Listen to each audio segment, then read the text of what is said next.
लगता है इस घोंसले में कोई नहीं रहता। अब जब तक हम यहाँ हैं, हम इसी घोंसले में रहेंगे।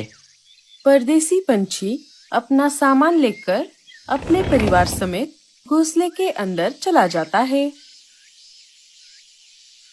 कुछ देर बाद कालू कौवा वहां से गुजर रहा था। घोंसले का दरवाजा खुला देख वो घोंसले के पास आ जाता है। अरे, ये क्या? इतने दिनों से बंद पड़े इस घोंसले में भला कौन रहने आ गया है? जरा देखूं तो अंदर कौन है। कालू घोंसले के दरवाजे के बाहर आ जाता है और आवाज लगाता है। अरे, कौन है अंदर? जरा बाहर आ जाओ। कालू की आवाज सुनते ही परदेसी पंछी बाहर आ जाता है। जी कहिए, मैं आपकी क्या मदद कर सकता हूँ? अरे नहीं नहीं, मुझे कोई मदद नहीं चाहिए। मैं तो बस यहाँ से गुजर रहा था, तभी मेरी नजर इस बंद पड़े घोंसले पर पड़ गई। इसका दरवाजा खुला देखा तो मैं देखने चला आ गया कि अंदर कौन रहने आ गया है। आप कौन हो और कहाँ से आए हो? मेरा नाम बाबू तोता है। मैं और मेरा परिवार परदेश से आए हैं। हम इस जंगल में आइसक्रीम की एक दुकान लगाने वाले हैं। हम जब यहाँ आए थे तब ये खाली घोंसला हमें नजर आ गया। हमने बहुत देर तक इंतजार किया, लेकिन यहाँ पर कोई नहीं आया। इसलिए हम इस घोंसले में रहने लगे हैं। क्या आपको पता है इस घोंसले का मालिक कौन है? अरे वाह, आप परदेश से होकर भी आपको यहाँ की भाषा कितनी अच्छे से आती है। जी हाँ, मैं भले ही परदेश से हूँ, लेकिन मैं बहुत सालों से यहाँ रह रहा हूँ। मेरी पत्नी भी यही की है, इसलिए मुझे यहाँ की भाषा बहुत अच्छे से आती है। अरे वाह, ये तो बहुत अच्छी बात है। और आप चिंता मत करो, इस घोंसले का कोई मालिक नहीं है। ये घोंसला तो बहुत महीनों से ऐसे ही पड़ा हुआ है। जो परिवार इस घोंसले में रहता था, वो बहुत महीनों पहले ये घोंसला छोड़कर दूसरे जंगल चले गए हैं। इसलिए आप यहाँ पर आराम से रह सकते हो। और मेरा नाम कालू है। मैं इस जंगल में बहुत सालों से रह रहा हूँ। ये तो बहुत अच्छा हुआ कि आप हमारे जंगल में आइसक्रीम की दुकान लगाने वाले हो। अभी तो गर्मी का मौसम भी शुरू हो गया है और जंगल में एक भी आइसक्रीम का दुकान नहीं था। आपका और आपके परिवार का हमारे सुंदरबन जंगल में स्वागत है। अगर किसी भी चीज़ की ज़रूरत हो तो मुझे ज़रूर याद करना।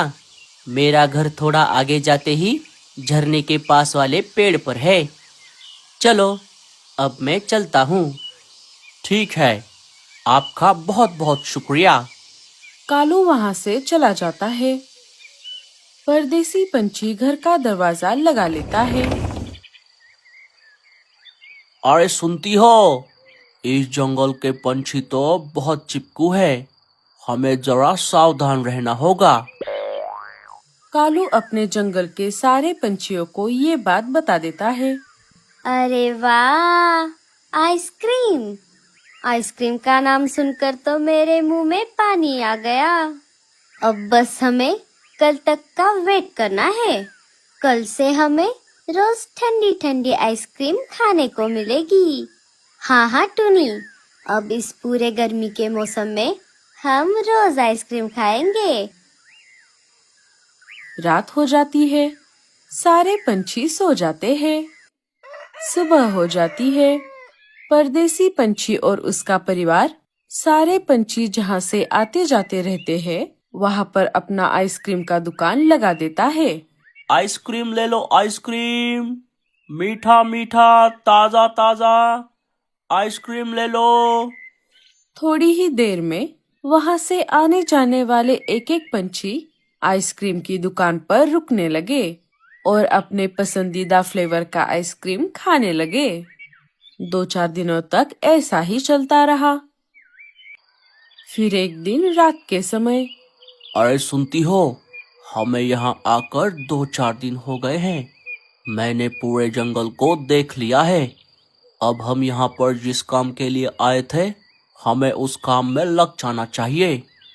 सुनिए जी, मैं क्या कह रही थी कि हमें यहाँ पर आकर 2-4 दिन भी नहीं हुए फिर भी हमें कितना मुनाफा हो रहा है। इस जंगल के पंछी तो बहुत अच्छे हैं। सारे एक दूसरे के साथ घुल मिल कर रहते हैं। क्यों ना हम हमारा गलत काम छोड़कर हमेशा के लिए यहाँ पर रहे। हम कब तक यहाँ वहाँ भटकते रहेंगे। क्या तुम्हारी इतनी हिम्मत? अब तुम मुझे सिखाओगी कि क्या गलत है और क्या सही? चुपचाप अपना काम करो, नहीं तो घर से बाहर निकाल दूंगा। बड़ी आई मुझे बताने वाली। अपने पति के आगे उसकी एक भी नहीं चली। रात हो जाती है। मम्मी, हम आइसक्रीम खाने कब चलेंगे? हाँ मम्मी, जब से आइसक्रीम की दुकान हमारे जंगल में आई है तब से हम एक बार भी नहीं गए। बताओ ना, हम कब जाएंगे? बच्चों, कल दोपहर को हम पक्का जाएंगे। चलो चलो, अब रात बहुत हो गई है, हमें अब सो जाना चाहिए। सुबह हो जाती है। लाडो अनाज लाने के लिए घर से निकल पड़ती है। दोपहर होते होते वो अनाज लेकर घर वापस आ जाती है। बच्चे भी स्कूल से घर आ गए थे। चलो बच्चों, हम आइसक्रीम खाने चलते हैं। ये हम आइसक्रीम खाएंगे। जैसा कि कल रात लाडो ने बच्चों से कहा था, वो उन्हें आइसक्रीम खिलाने के लिए दुकान पर ले आती है। आओ बच्चों, बताओ तुम्हें कौन सा आइसक्रीम चाहिए? मुझे मैंगो फ्लेवर का आइसक्रीम दे दो, और मुझे चॉकलेट वाला, और मुझे पाइनएप्पल वाला दे दो भैया। ये लो बच्चों, आइसक्रीम को एंजॉय करो। आइसक्रीम के पैसे देकर लाडो और बच्चे घर आ जाते हैं। आह, मम्मी, मुझे बहुत नींद आ रही है। हाँ मम्मी, मुझे भी। हाँ बच्चों, मेरा भी सिर भारी होता जा रहा है। बोलते बोलते तीनों सो जाते हैं। थोड़ी ही देर में रात हो जाती है। लाडो नींद से जाग गई थी। वो और उसके साथी पंछी अपने बातचीत करने वाले पेड़ पर जमा हो गए थे। अरे लाडो, ये क्या हुआ है तुझे? तेरी तबीयत तो ठीक है ना? तेरी आंखें इतनी सूज क्यों गई है? लाडो सारी बात सबको बता देती है। मेरा भी कुछ ऐसा ही हाल है दोस्तों। मेरे साथ भी ऐसा ही कुछ हुआ था। हाँ हाँ, मेरे साथ भी। कल तो मेरे घर चोरी हो गई। तब मैं घर में ही मौजूद था, लेकिन पता नहीं कैसे मैं बहुत गहरी नींद में था। जब मेरी नींद खुल गई तब मैंने देखा मेरे घर का बहुत सारा सामान गायब हो गया था। जिसने भी आइसक्रीम खाया है उसके साथ यही हो रहा है। मुझे दाल में कुछ काला लग रहा है। दोस्तों, हम सबको सतर्क रहना होगा। अब तक तो मैंने वो आइसक्रीम नहीं खाई। मैं भी वो आइसक्रीम कल खा कर देखती हूँ। देखते हैं क्या होता है। मीनू मौसी, आप अपना ध्यान रखना, कहीं ऐसा ना हो इधर आप घोड़े बेचकर सोती रहो और उधर घर का सारा सामान गायब हो जाए। हाँ हाँ, तू मेरी चिंता मत कर गोरी, मैं मेरा देख लूंगी। तू पहले तेरी सूजी हुई आंखों को देख। तेरी सूजी हुई आंखों की वजह से तू चुड़ैल लग रही है, चुड़ैल, डायन कहीं की। सारे जोर जोर से हंसने लगते हैं। दूसरे दिन दोपहर के समय मीनू मौसी आइसक्रीम के दुकान पर आ जाती है। कहिए मौसी, आपको कौन सी आइसक्रीम चाहिए? आप पहली बार मेरे दुकान पर आई हो। वैसे तो मुझे आइसक्रीम पसंद नहीं है और मुझे शुगर भी है, लेकिन मैंने तेरी आइसक्रीम की तारीफ बहुत सुनी है, इसीलिए मैं यहाँ पर आई हूँ। मुझे वैनिला फ्लेवर वाला आइसक्रीम दे दे। यह लीजिए मौसी, आइसक्रीम को एंजॉय कीजिए। मीनू मौसी ने आइसक्रीम को खाना शुरू ही किया था कि तभी अरे थू थू थू थू थू थू थू थू, कितनी घटिया आइसक्रीम है। इस आइसक्रीम का टेस्ट तो बहुत बेकार है। थू थू थू थू। इतना बोलकर मीनू मौसी उस आइसक्रीम को परदेसी पंछी के मुंह पर फेंक मारती है और वहां से चली जाती है। मीनू मौसी अपने घर आ जाती है। टूनी रानो से मिलने उसके घर गई थी। मीनू मौसी को थोड़ी थोड़ी नींद आ रही थी।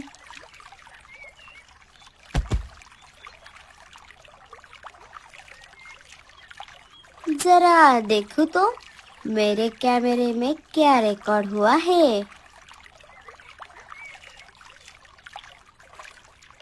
अरे वाह वाह वाह वाह, बाबू तोते, अब तो तेरी खैर नहीं। मीनू मौसी सीधा वहां से निकलकर राजा जी के पास आ जाती है और राजा जी को सारी बात बता देती है। अरे बाप रे, मीनू मौसी, ये तो बहुत खतरनाक है। सिपाहियों, जाओ, परदेसी पंछी और उसके परिवार को पकड़कर यहाँ लेकर आओ। रुकिए राजा जी, मेरे पास उसे पकड़ने का एक अलग ही प्लान है। मीनू मौसी राजा जी को अपना प्लान बता देती है। वो आइसक्रीम लेकर सिपाहियों के साथ महल में आ गया। अरे बाबू तोते, आओ आओ, तुम्हारा महल में स्वागत है। सुना है तुम बहुत बढ़िया आइसक्रीम बनाते हो, जरा हमें भी खिलाओ आइसक्रीम। हाँ हाँ राजा जी, क्यों नहीं, अभी बनाता हूँ। यह लीजिए राजा जी। बाबू तोते, क्यों ना तुम भी हमारे साथ थोड़ा आइसक्रीम खाओ, हमें बहुत अच्छा लगेगा। अरे नहीं नहीं राजा जी, मैं आपके साथ कैसे आइसक्रीम खा सकता हूँ, आप तो राजा जी हो। अरे क्यों नहीं, ऐसी कोई बात नहीं है, तुम हमारे मेहमान हो। आओ, तुम भी हमारे साथ आइसक्रीम खाओ। मैंने कहा ना, मैं नहीं खा सकता। अरे लेकिन क्यों नहीं खा सकते, ये हमारा आदेश है। चलो आओ, हमारे साथ आइसक्रीम खाओ। नहीं नहीं, मैं नहीं खाऊंगा। इतना बोलकर परदेसी पंछी वहां से भागने की कोशिश करने लगा। तभी मीनू मौसी ने उसका रास्ता रोक लिया। तब तक सारे पंछी भी वहां पर आ गए थे। भागकर कहाँ जाएगा बाबू, तेरा भांडा तो कब का फूट गया था। वो तो मुझे सबके सामने तुझे रंगे हाथ पकड़ना था। सिपाहियों, परदेसी पंछी को बंदी बना लो। आखिरकार परदेसी पंछी की सच्चाई सबके सामने आ ही गई।